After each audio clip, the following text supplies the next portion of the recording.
What's up, guys? Doug Lane here. Hey, I want to show you guys I got a 2014 Charger here. We got the hood up. I bought this battery charger slash maintainer yesterday, and this is exactly why I bought it, for instances just like this. When I first fired this up, it was at 12.2 volts when I put the charger on it. And what's crazy is I only had the key on for just a couple minutes while I cut my top edge. That was it. My top edge for my patterns, and it was already down to like 12.2, and I don't even know why. I was just like, you know what, we should we should go ahead and throw that maintainer on there. And I'm glad I did, because like I said, I fired it up and it was at 12.2. so what would happen, I have no idea where the battery is, probably under the seat or in the trunk on this car, but it's got the posts up there. What would happen if I did nothing? I sat here and you know, tinted the windows. At the end of when I'm done, if I made it that far, sometimes you'll run out and the windows won't go up or down. But this car would be disabled, it wouldn't start.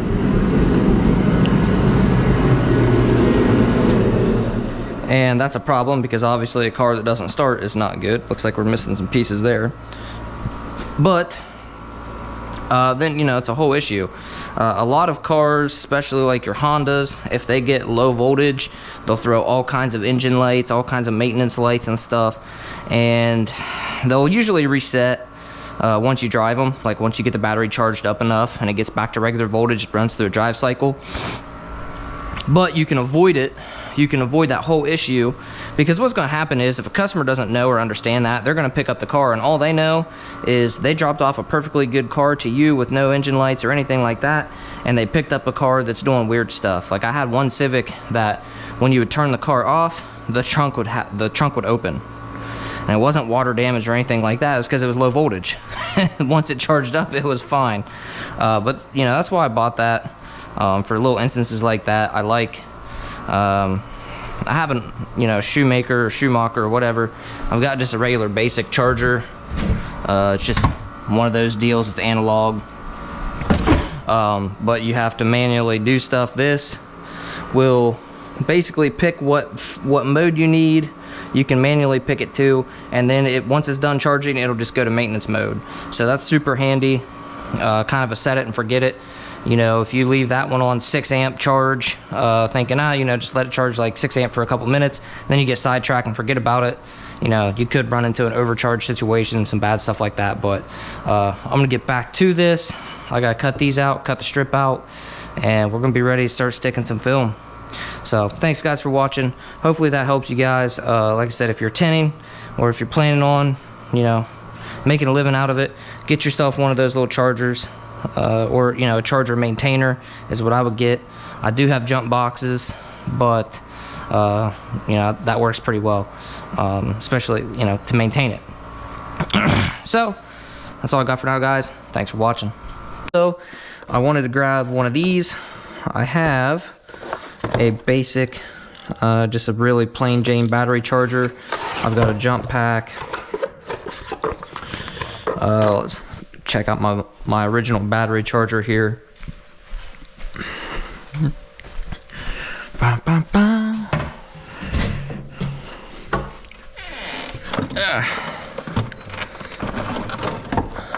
Don't mind this cabinet. I've got a little bit of everything in it. So anyway, it's just a regular, just old school, man. My grandpa had something very similar to this for years. It works, you know what I mean? So 6 amp, 6 volt 6 amp, 2 volt or 2 amp 12 volt, man, and obviously 12 volt 6 amp, which is basically a slow charge and a fast charge.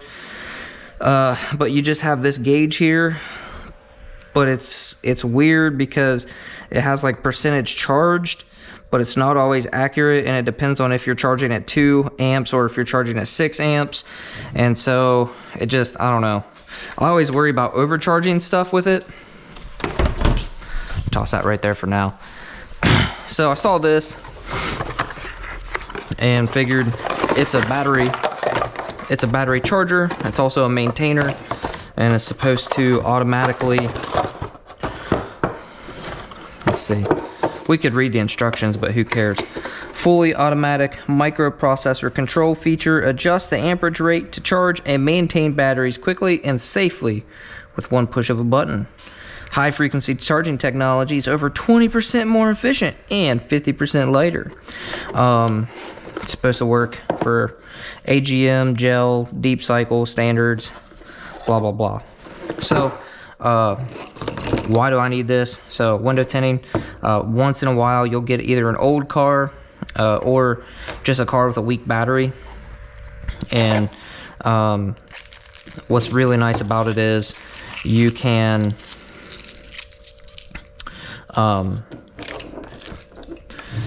like, I'll give you a good example. I did an 80-something Buick Park Avenue, and the battery is okay, but on those older cars, like, all the dome lights stay on. Like, whenever you open the door, like, they've got so many dome lights, and it's all incandescent bulbs, so they use quite a bit of power in comparison to today's LEDs.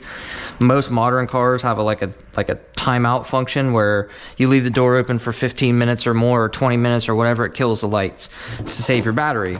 Old cars don't have that. So what you need to do, sometimes it's really nice to have something like this where you can just boom, you know, plug this in real quick, hook it up, and it'll, you know, you don't have to worry about it. You can just charge, do your thing with, you know, tinting your windows or whatever, and bada bing, bada boom.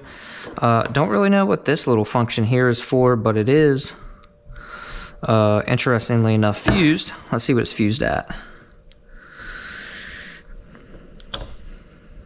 7.5 amps, so not very hefty. So don't know what we'll be charging with that. That's something I read through the instructions, and some of you guys probably already know. But I plan on basically just using it for that, and we also have a Jeep. It's a winter buggy, so during the winter, we drive it a decent amount, but during the summer, it pretty much just sits. It would be nice. It needs a new battery, but it'd be nice to have a maintainer that we can leave this up under the hood, run an extension cord out, you know, underneath the garage door, hook this up, boom, boom, let it do its thing. Maybe park it a few extra feet away from the house. That way, if it all burns down, no big deal. Insurance will cover it and doesn't burn the house down. But no, so that's why I got this, guys. Throw it up. We'll just plug it in real quick. Let's see. Make sure nothing's touching it. Looks like we got a little display there that tells you what battery it is or whatever. It's obviously not hooked to anything, so you know, it's supposed to have reverse polarity protection, so if you hook it up wrong or whatever, it doesn't blow up or do anything crazy. But that's pretty much that.